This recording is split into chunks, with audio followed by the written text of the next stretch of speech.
Assalamu alaikum wa rahmatullahi wa barakatuh. On se retrouve aujourd'hui pour une petite vidéo à travers laquelle on va parler du jeûne. Car comme vous le savez tous, le ramadan est à nos portes. Le ramadan arrive à grands pas.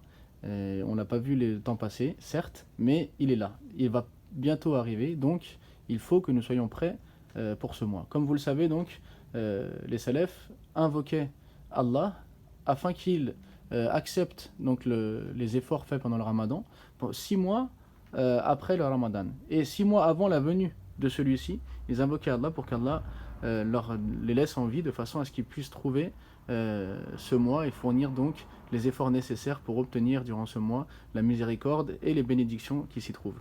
Et donc on demande à Allah que le mois de Ramadan arrive et qu'il nous trouve en bonne santé et qu'il nous trouve prêts pour fournir tous les efforts nécessaires afin d'obtenir cette miséricorde et cette bénédiction qui se trouve en ce mois. Et pour justement pouvoir accueillir le mois de Ramadan euh, avec toute la disposition spirituelle et religieuse nécessaire, il n'y a rien de tel que la lecture afin de se préparer.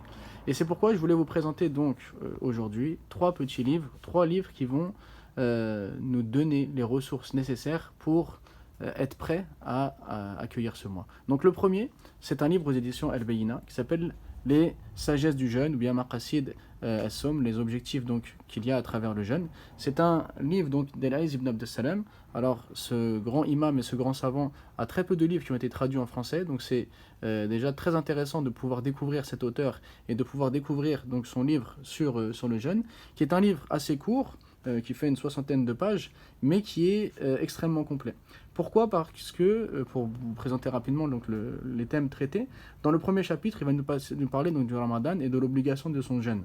Dans le second chapitre, il va nous parler des mérites du jeûne, comme l'expiation des péchés, la diminution des passions, le fait de multiplier les aumônes durant ce mois, l'augmentation des actes d'adoration, la reconnaissance envers Allah donc pour les bienfaits dans lesquels on baigne au quotidien, l'éloignement des dangers qui sont liés aux désobéissances, ainsi que de nombreuses vertus donc, du jeûne qui va nous énumérer un par un. Mais il va aussi nous parler du mérite de nourrir un jeûneur, du mérite de prier durant la nuit de Ramadan.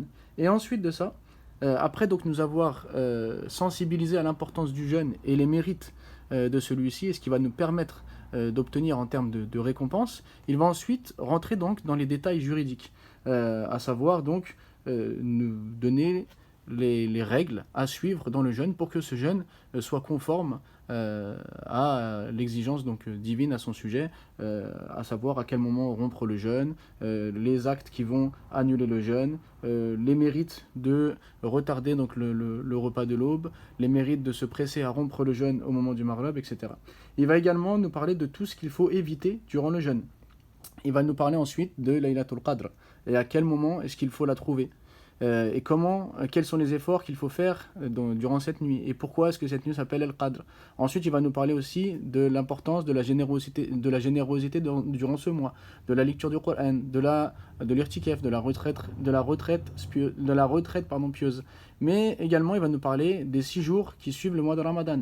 Et ensuite, il va nous parler du jeûne de manière générale et il va énumérer les différents types de jeûnes surrogatoires qui existent. Donc c'est vraiment un livre court mais complet, le livre excellent, le livre impératif à lire avant le Ramadan pour être prêt tant spirituellement que religieusement en connaissant donc toutes ces règles. Également, puisqu'on parle du jeûne, je vais vous présenter 2 autres livres qui sont également ressourçants et que je vous conseille leur lecture donc avant d'entrer donc dans ce mois béni qui est le mois de Ramadan.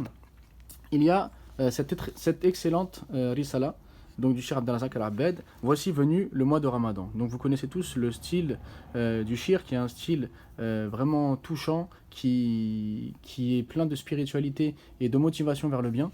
Et donc à travers un épître très court, il va nous montrer la grande valeur du Ramadan et les fruits que l'on va pouvoir obtenir dans ce mois, afin donc de se motiver vraiment dans les efforts à fournir. Et pour terminer, un livre aussi très complet, donc Le bien dans le mois du bien, donc un livre sur le Ramadan qui va également donc nous rappeler l'importance de ce mois, l'importance donc du jeûne, le mérite du jeûne, l'importance de la prière nocturne, l'importance de la générosité, l'importance de la lecture du Coran, nous donner des exemples avec ce que faisaient ceux qui nous ont précédés comme adoration durant ce mois. Donc 3 livres vraiment ressourçants afin donc d'entamer le Ramadan sur vraiment de bonnes bases, en espérant donc que cette vidéo vous aura plu et que ces livres vous profiteront pour vous mettre dans l'ambiance avant que le Ramadan arrive. Assalamu alaikum wa rahmatullahi wa barakatuh.